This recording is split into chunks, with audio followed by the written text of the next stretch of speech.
since you were a baby. The only way you're gonna get this ring is over my dead body. Only I didn't say fudge. I said the word. The big one. The queen mother of dirty words. The F word. What did you say? The only way you're gonna get this ring is over my dead body. That's what I thought you said. In the car. Go on. It was all over. I was dead. Oh God, I can't with this trailer. Welcome back to What Are We Watching? And we're starting today with the Lanterns trailer and this specific thing because it's just I think that one little couple seconds where you've got Hal Jordan, Green Lantern, dropping an F-bomb proves that they have no idea what this cinematic universe should be tonally. James Gunn doesn't know. If you look at what we've gotten so far, which at this point we've gotten a Superman movie that was relatively, I would say, mediocre. Like, it's not is it the worst thing I've ever seen? No. Am I running to go see it again? Also, no. It was followed up by a Peacemaker show that I was only able to get 2 episodes in. Like, I got the bisexual orgy with big swinging dicks was episode 1, and then episode 2, just the writing was just not there to. It's just like, I don't have time. There's other stuff I need to watch. And also, mind you, I mean, Superman, like, you did at least try to make it family friendly, and then you follow it up by this hard R rated thing. And now here we are, we've got a Supergirl movie coming up, and we've got Lanterns coming up, and it's like, this is not what you want. This is not how you want to anchor. This is not how you want to anchor your comic book cinematic universe. It simply is not.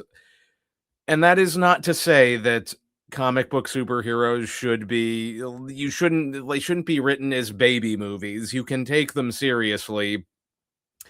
But as a viewer on a core level, there are certain characters that you want to have be 4-quadrant family stuff. Like Superman, you want to be able to sit down with your family and watch a Superman movie. And Green Lantern is in that same vein. It would be like, I would say, the Marvel equivalent if you had Thor dropping F-bombs. It wouldn't be right. And if Marvel had done that at their start, the MCU wouldn't have become the juggernaut that it is. And it's just it's very disappointing because I'm very fond. I am a Batman the Animated Series kid. I am very, very fond of the DC Comics characters. They're great characters. And just tonal consistency.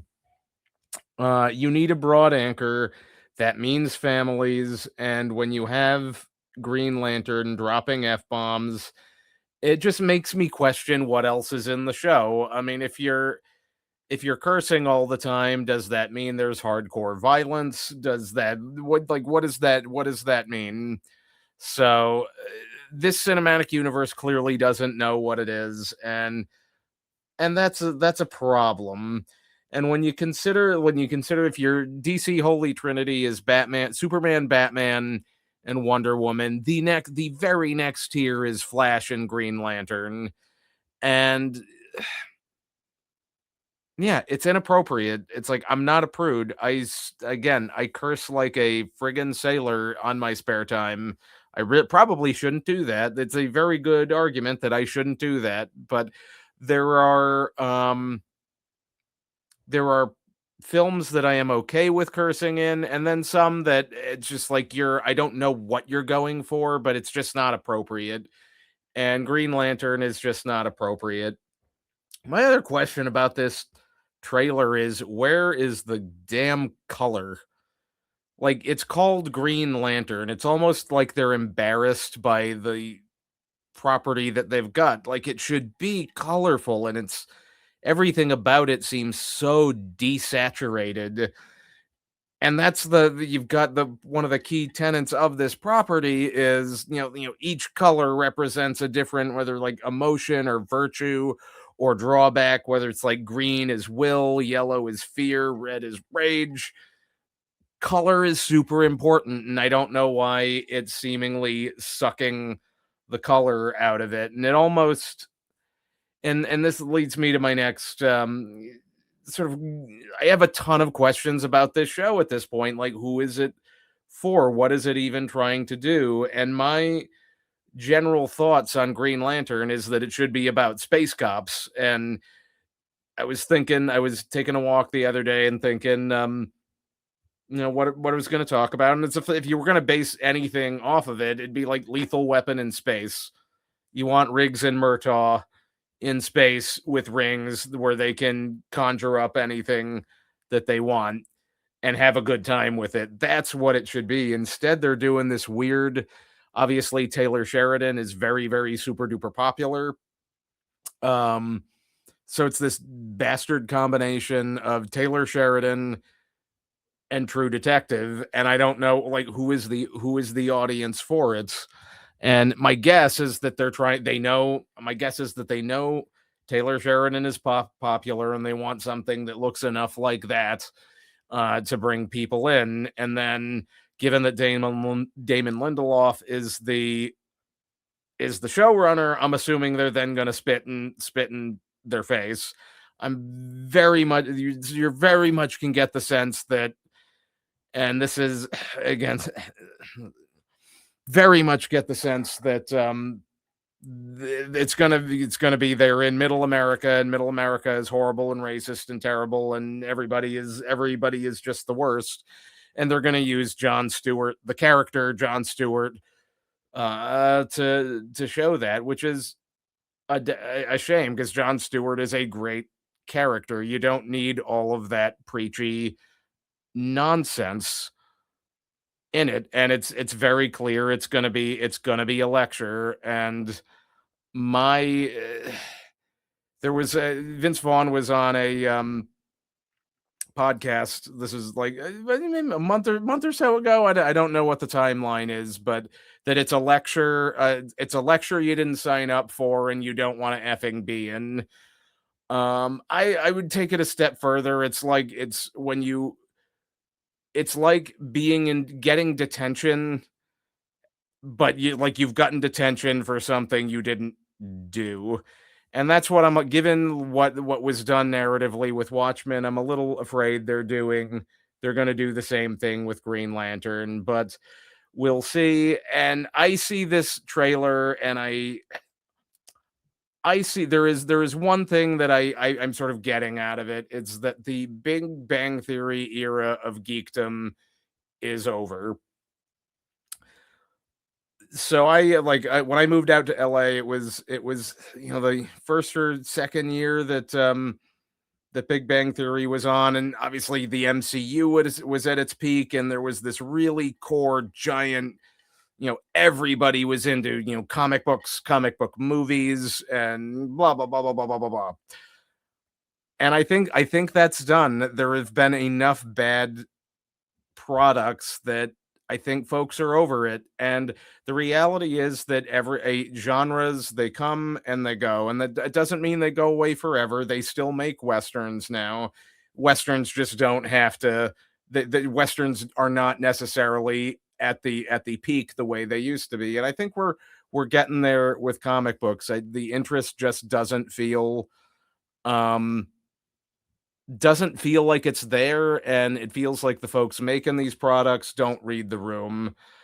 I look at this Lanterns trailer, and I'm thinking, like, we're not reading the room, and we don't understand the characters that we are trying to sell.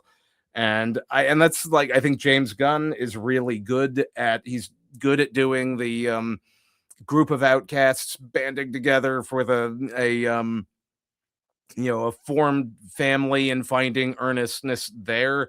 But if you're going to launch a DC universe, Superman has to be the core. The the moral Boy Scout has to be the core, and you have to land that. And Superman failed to do that.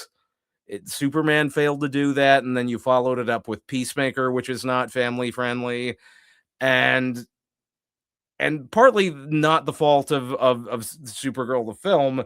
Supergirl, essentially nobody is thinking it's going to do well, and it's sandwiched between Toy Story 5 and Minions, and those are two animated broad based. Those are two really those two franchises do gangbusters every time. So Supergirl's a little bit screwed in that department, and that everybody's still going to be going to see Toy Story when it drops, and so and yeah, DC Universe is in trouble. They did not plan this out effectively enough. It's kind of a mess, and I'm the only reason I'm going to be watching Lanterns is so that I can review it. Beyond that, I don't really have a ton of interest. It looks, a sort of colorless and derivative. So, I mean, I'm open to being wrong, but and I again love DC. I would love a good DC universe. This one just is not it, and we may need to just put the superhero films down for a spell. Like, I think that's for a lot of these franchises that we all love. I think, absence makes the heart grow fonder, and they just need to go away for a little spell of time. Go away for a little spell of time, and then maybe revisit them when we've all taken a breath on it. But no F-bombs in Green Lantern. That just oh God, like my eyes rolled completely around in their skull when I saw that. Anywho, so we've got a couple of reviews. We got a couple of reviews today and a Trek Tuesday. The first one I was supposed to do last week, and I totally forgot about it in my last stream, which makes sense because it's a totally forgettable movie, is In the Gray from Guy Ritchie. This was a 1 star out of 5. Cannot recommend this film, which is a shame because I like the vast bulk of the people that I like who are doing this movie are people that I like. Guy Ritchie has done great movies: Snatch, Lock, Stock, Two Smoking Barrels, Sherlock Holmes, like really fun stuff. And this one just isn't. It doesn't have it, and what it feels like, it's a prime example of second screen viewing, in that you are meant to be they're not expecting you to go to the theater to see this movie. They are expecting you to be on your phone, like, there's your TV. Yeah.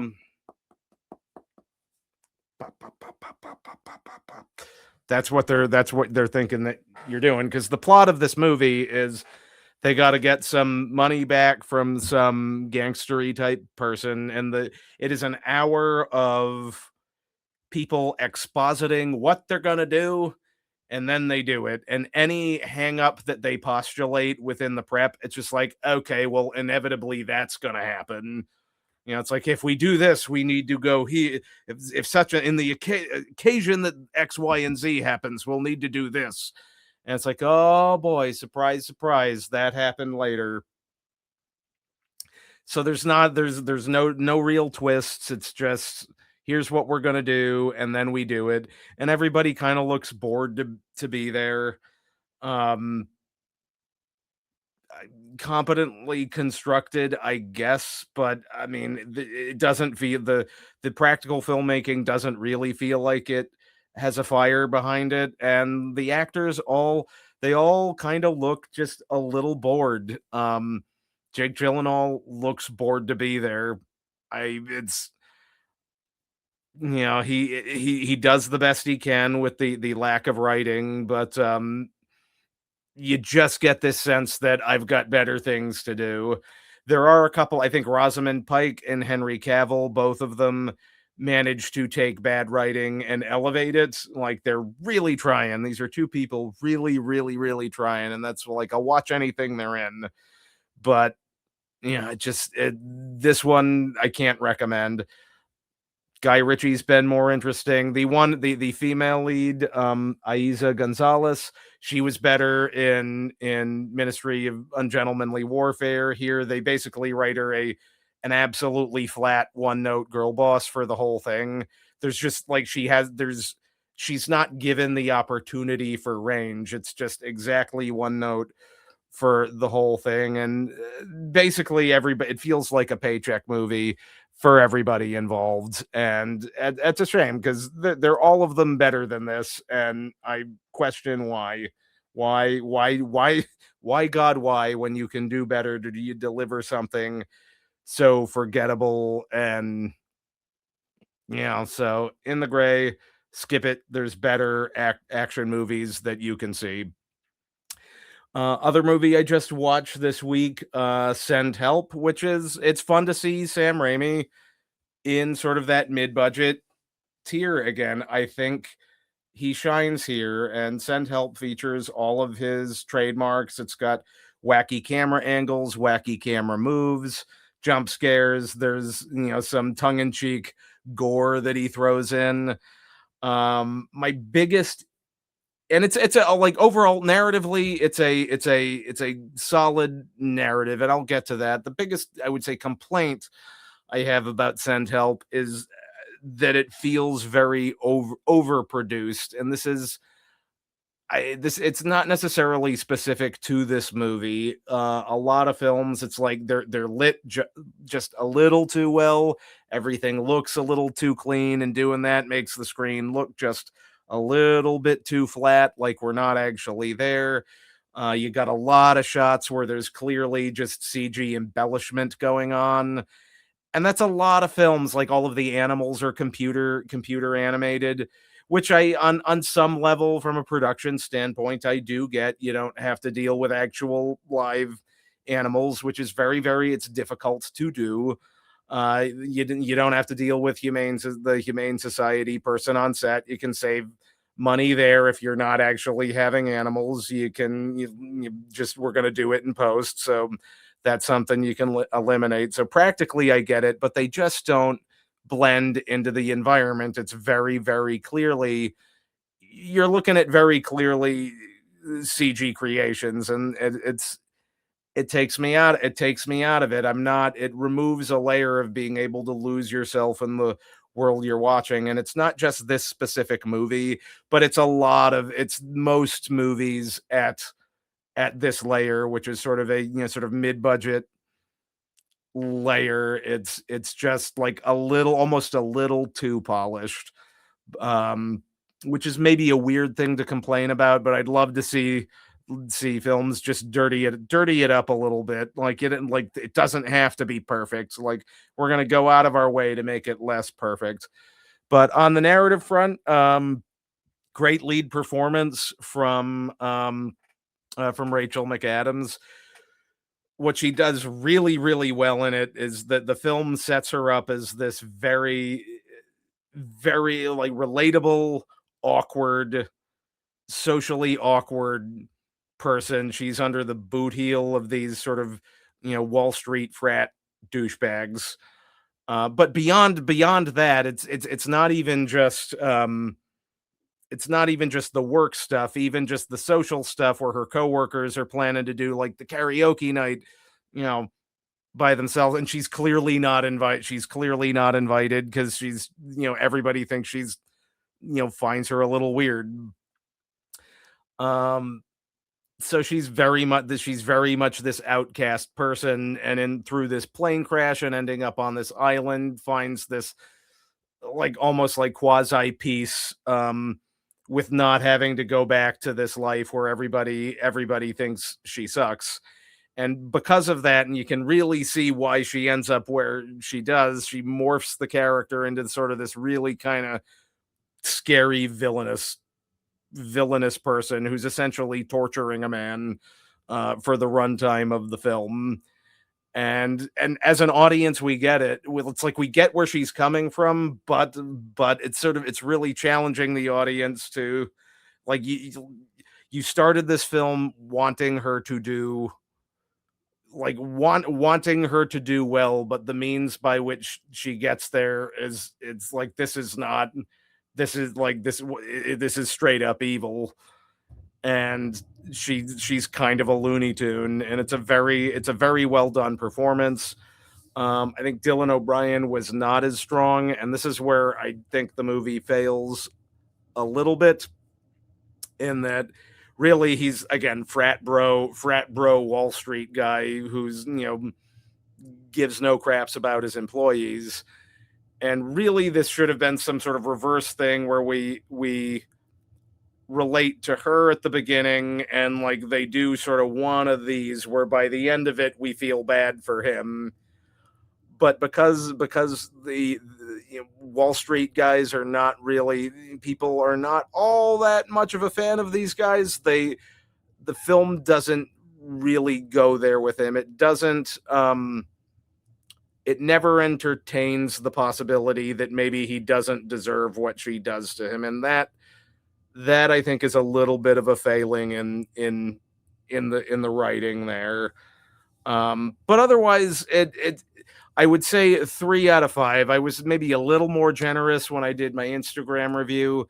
I gave it a 3.5 out of 5, but it is a solid 3. It is very entertaining, and I think Sam Raimi is better off. He's better off doing these original mid-budget things. It's, comic book superhero filmmaking is it's so corporate now, and it becomes very hard to be an auteur. Whereas when he did Spider-Man the first and Spider-Man the second, there was, I think, he loves that character, and I think at the time there was that room to allow Raimi to make the film that he wanted to make, and you ended up with these 2 spectacular superhero movies.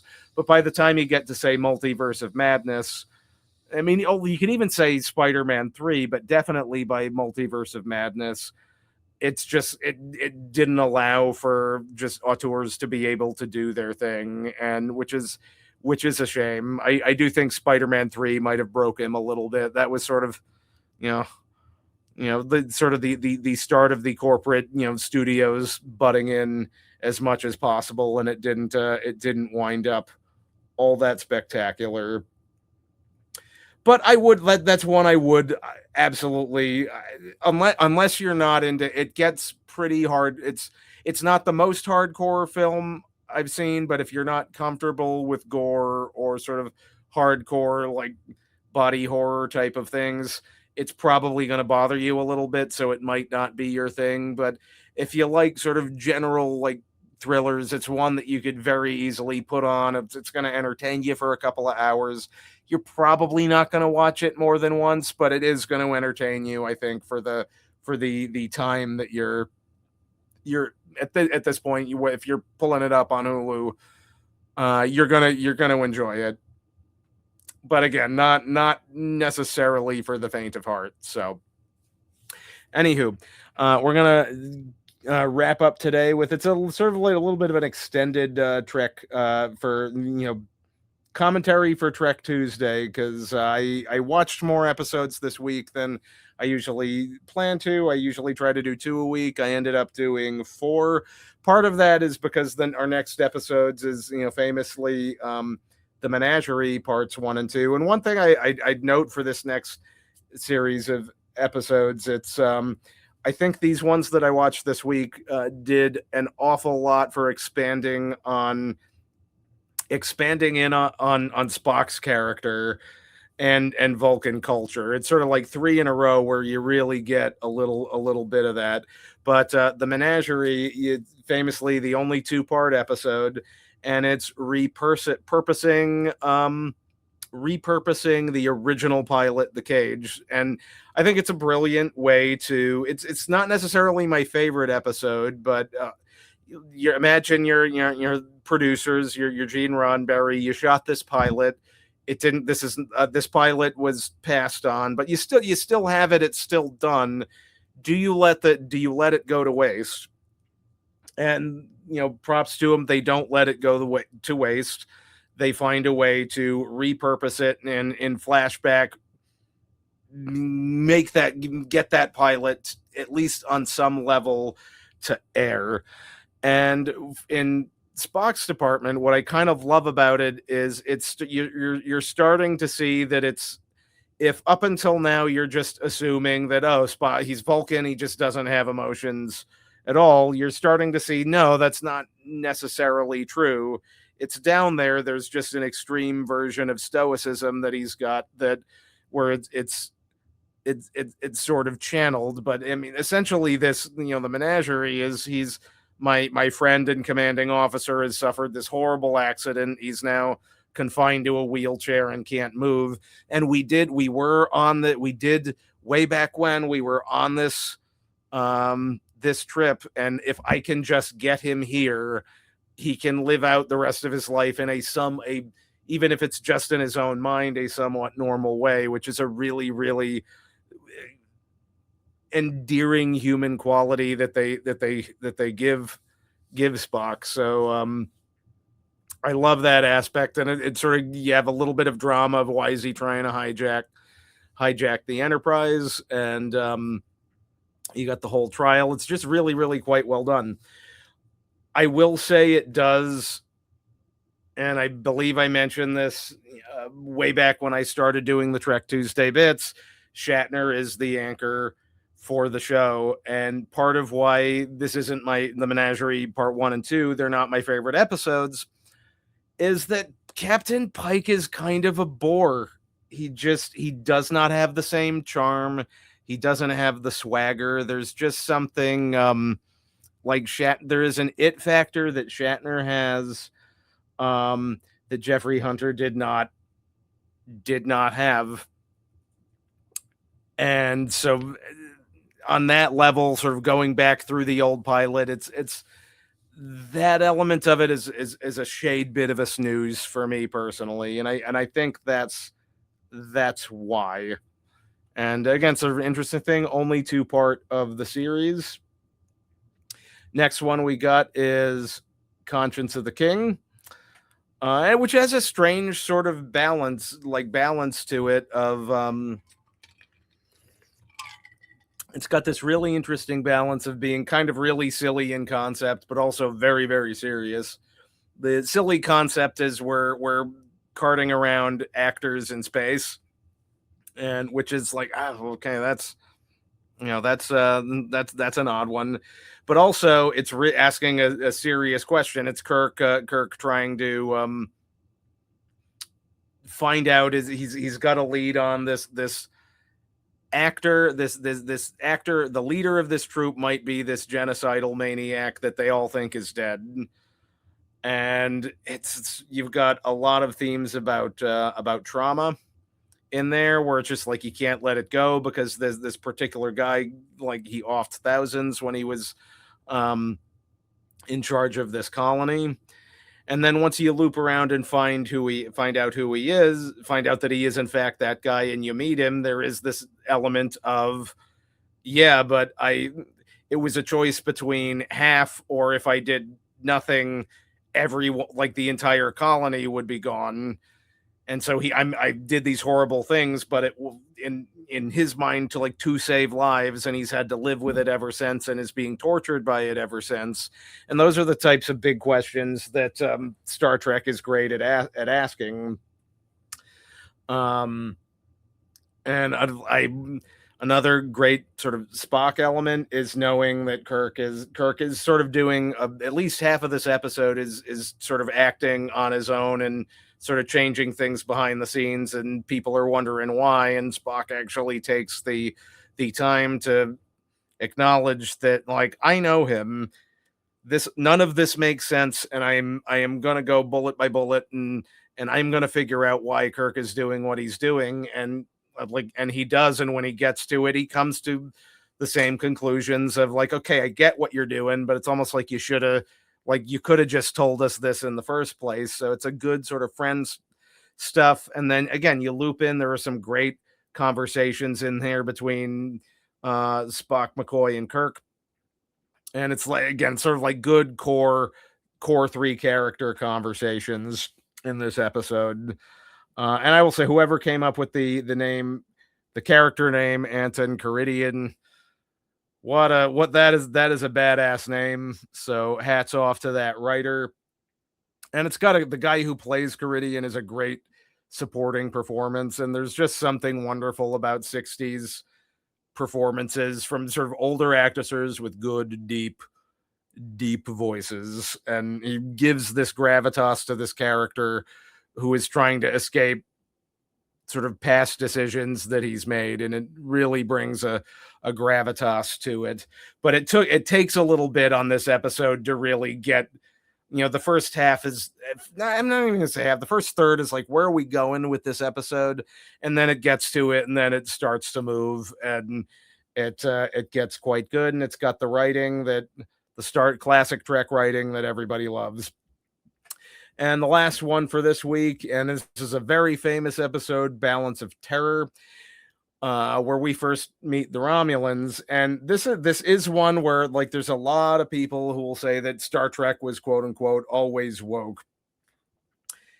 And I look at this episode, and I understand the argument to a degree. I don't think they're correct on it. I think when a lot of people use the term woke, I think what they mean is just being a good person, but that's not, when people complain about woke, that's not what they're talking about. What they're really talking about is attempts to do inclusivity by excluding people, which Star Trek never really did. I mean, this episode absolutely 100% tackles the subject of bigotry. We find out that the Romulans and the Vulcans have they're an offshoot of each other, and so obviously you've got your character, for lack of a terminology at the moment, your racist character, Styles, who looks at Spock with suspicion because of that. But what the show does do is that it doesn't come from nothing. It's not completely mindless. Its emotions ill calibrated is what Styles's character has. He had family who were killed in the previous Romulan war. And so so there's obviously beef there, which he's projecting onto Spock. So he's not treated as some sort of non-person. It's like he's someone, these sort of negative aspects of his personality come from somewhere, and it does explore it. And the show, essentially, tries to correct him kindly, and rather than sort of, bludgeon him over the head. And I think in 2026 with woke writing, they would have killed him off in some insulting manner rather than try to steer him into a better direction, which is where he ends at the end of the script.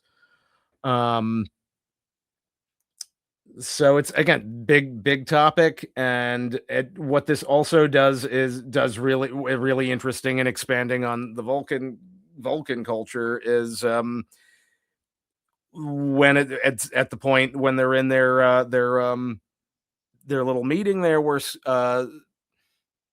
Styles suggests we have to attack, and Spock actually agrees with them, and he points out that if they're an offshoot of us, like our culture, we were able to sort of rein it in. Like when we were sort of really ruled by our emotions, it got really bad. We were able to rein it in. If they did not do that, we're in for big problems.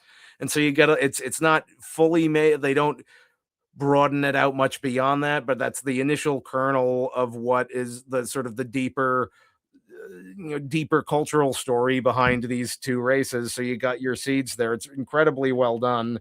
And I would say my favorite element of this episode is Mark Leonard playing the Romulan commander, because it's this sort of cat and mouse chess game that Kirk and he are playing, and having not met each other, each of them forming this sort of mutual respect for their own, for each other's intelligence. And with Leonard, with Mark Leonard, he's obviously they introduce the Romulans as this sort of very warlike race, and he is this commander who's been doing this for a long time. And he doesn't love it. Like he's like, it's like, why are like we're going out here making more? What's the point? I'm kind of tired of this, and he doesn't want to see more war. And it's this sort of it sort of trying to like understand, getting to a layer of understanding your enemies is the beautiful thing about this show. And it of course ends with the real, at this point, really famous line: "I regret that we meet in this way. You and I are of a kind. In a different reality, I could have called you friend." And it's sort of a really beautiful commentary on the human condition, and that's absolutely what Star Trek did well. And that was the writing that made this show.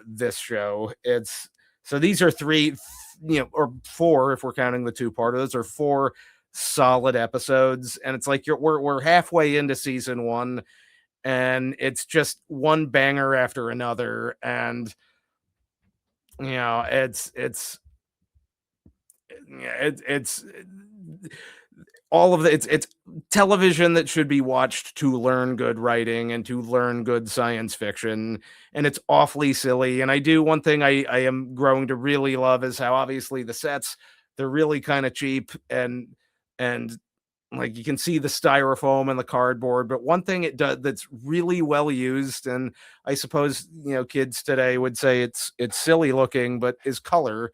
You're like using like the pinks and like multicolored rainbow stuff over the walls to sort of flesh out the environment.